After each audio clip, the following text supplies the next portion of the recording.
When we think of great travelers, many of us probably think of Marco Polo, but there is one man who is arguably the greatest traveler in the history of the world, having traveled more than 3 times the distance traveled by Marco Polo.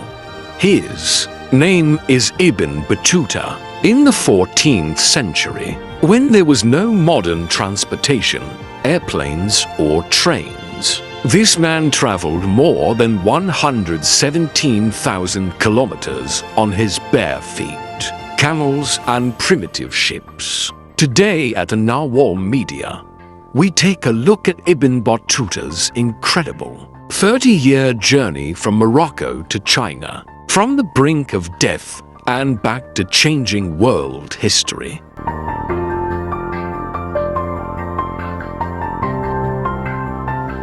Part 1. The beginning of the journey. From a single desire, the story begins in 1325 AD in the city of Tanja, Morocco. Ibn Battuta was a 21-year-old jurist. Like any Muslim, his greatest desire was to visit the holy city of Mecca and perform Hajj. He said goodbye to his family and began the journey alone on a donkey.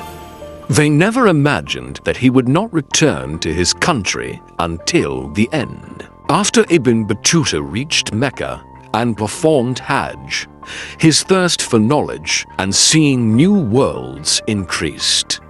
He made a firm decision: I will never walk the same way again.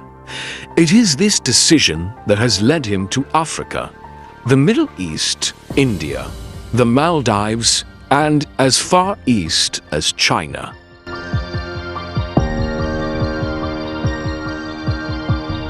Part 2. Terrible challenges he faced in the middle of his journey. To travel in the 14th century was to play between life and death. Ibn Battuta went through the most terrible challenges on his journey.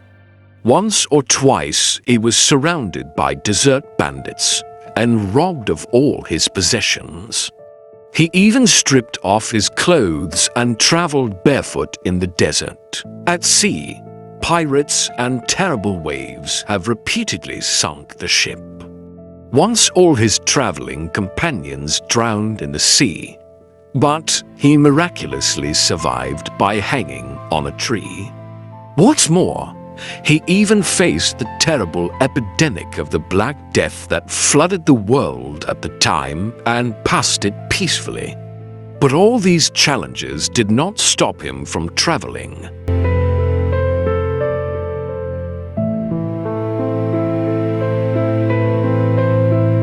Part 3. From the glory of kings to the judiciary of the Maldives, Ibn Battuta was no ordinary traveler.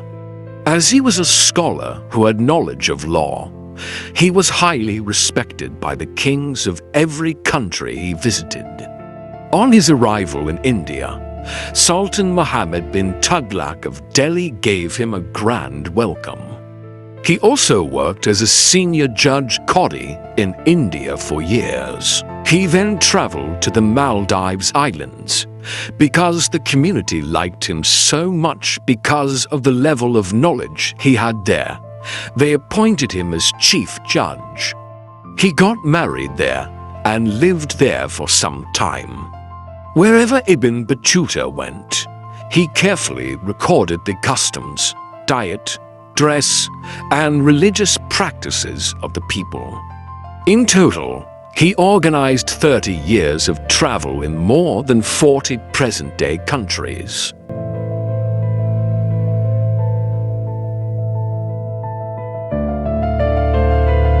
Part 4. Return to the homeland and the lasting legacy. After 30 years of exile, in 1350 for CE, Ibn Battuta finally returned to his homeland, Morocco. When he returned, his mother and father were no longer alive. All his old friends were old.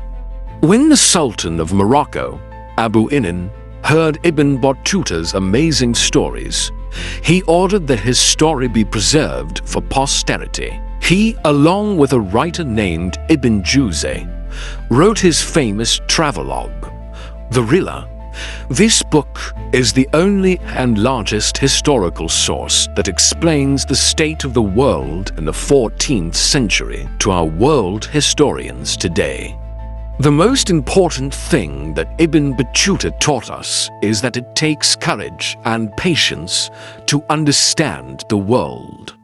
Today, as we share this story with you at an-nawal Media, we want to encourage you to dream big and set out.